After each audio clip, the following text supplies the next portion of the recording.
If there is one of the things I admire in the Philippines, more especially in the Catholic Church, is the Simbangapi. In my place in Kenya, we only have a Triduum. That is to say, only 3 days novena. But here in the Philippines, we have 9 days of preparation, preparing ourselves to receive Jesus Christ, the light of the world. What a beautiful experience that we have as Filipino people. What a touching experience that we prepare for the Lord in a way that together with others we became one in Christ. We are living in a world where everything seems to be falling apart. They are not in the right way that we expect, and we feel sometimes that we are abandoned by God, and God has left us to suffer, and we feel that our lives has no meaning. But there is a message of hope that we get from our readings today, and the message is a promise of a new King, Emmanuel, God with us. God Himself coming down to meet us wherever we are. God coming down in humanity to share with us and experience what we are going or what we are undergoing through. He takes this initiative to restore our disappointments, our broken relationship with God, our sorrows and our fear and our loneliness. He is the one who brings us closer to God even when we feel that we are abandoned and left alone.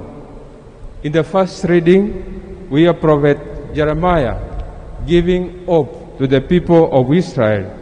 He was talking to them because they no longer found meaning in God and their religious worship, because there were evil kings who misled them, kings who did not obey the ritual of worshiping the true and one God.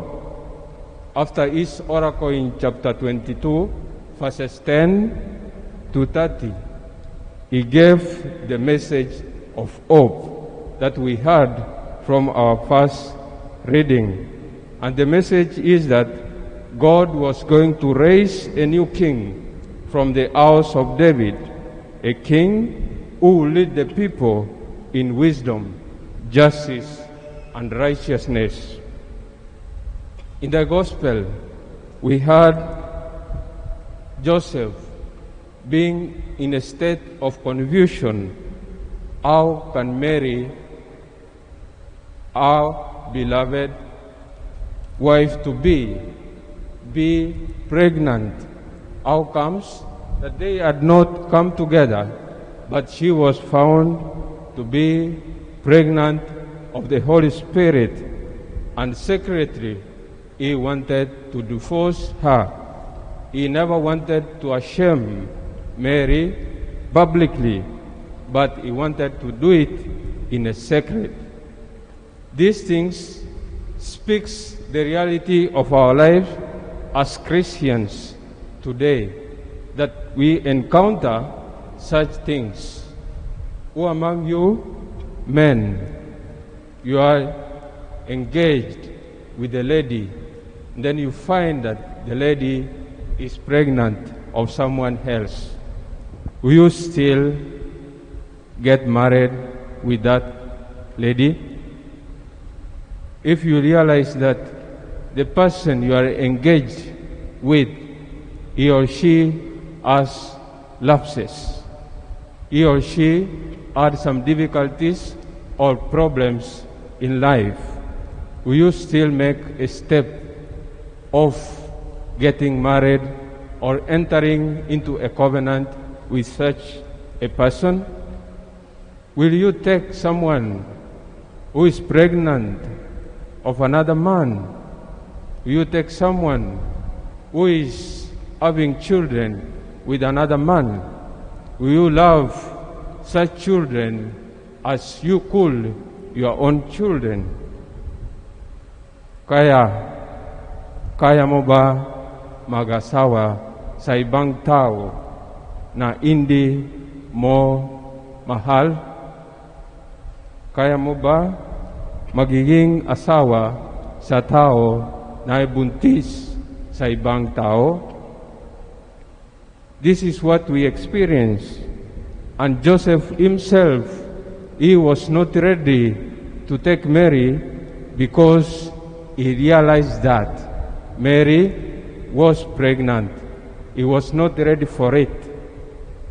Therefore, my brothers and sisters, we allow ourselves to listen to the voice of the Lord, as Joseph did when the angel of the Lord appeared to him and told him, "Do not be afraid to take Mary as your wife, because the child she is carrying is conceived by the Holy Spirit."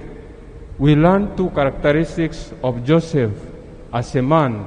The first one is listening, and the second one is obedience to the command of God. Let us examine our lives in our families. If these two characteristics, they live in us: silence and obedience, listening to the voice of the Lord. How many times do we listen to our children? How many times, or how long, or in which way do we listen to our family members, to our husbands, our wife, our children, and those who help us to work in our homes? Listening and obedience are very essential in our Christian life. When we listen, it's not only by hearing by our ears, but we allow it to flow into our hearts so that the voice of the Lord can be heard and expressed in our hearts. Obedience is another way of obeying the Lord. Not only the Lord, but all kinds of people. For us, the SVDs, we take the vow of obedience. That is to say, wherever you are being sent for mission, wherever you are being told to go, you do it. Why? Because through the experience, there lies the voice of the Lord. The same way in our families, we can apply these two characteristics. My dear brothers and sisters in Christ, the message for today is preparing ourselves to move from the darkness to the light. The light is Jesus, the one whom we are waiting for to be born in our hearts soon. Therefore, let us allow this darkness to go and welcome the light who is God himself, who has come down in form of Jesus, in form of human, so that he can experience with us, he can live with us and bring us to the Lord. Let us allow this Spirit of light, Jesus Christ, Emmanuel, God with us.